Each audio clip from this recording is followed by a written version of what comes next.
এই শীষটা কতটা লম্বা। ব্রি ধান 105-এর বিশেষ একটা বৈশিষ্ট্য হচ্ছে এটি একটি ডায়াবেটিক ধান, যা ডায়াবেটিস রোগীরা এই চালের ভাত খেতে পারে।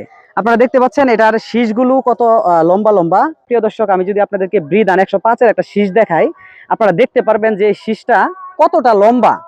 তো আমাদের যে 28, 29, 88, 89 যে জাতগুলো রয়েছে সেগুলো থেকে কিন্তু ব্রি ধান 105 তুলনামূলকভাবে ফলন অনেকটাই বেশি। যারা ডায়াবেটিক্স রোগী রয়েছেন তাদের জন্য হচ্ছে আজকের এই ভিডিওটি।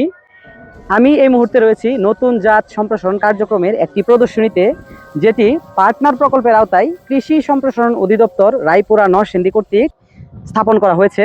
আপনারা দেখতে পাচ্ছেন এটার ফলন কতটা চমৎকার।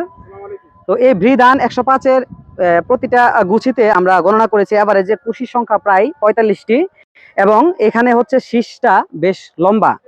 তো আমরা আশা করি এই জাত সম্প্রসারণ হলে আমাদের যে খাদ্য ঘাটতি রয়েছে সেটা কিন্তু খুব সহজেই পূরণ হয়ে যাবে। উৎপাদন বেশি হলে আমাদের দেশ হবে খাদ্যে স্বয়ংসম্পূর্ণ এবং আমাদের কৃষকরা হবে লাভবান।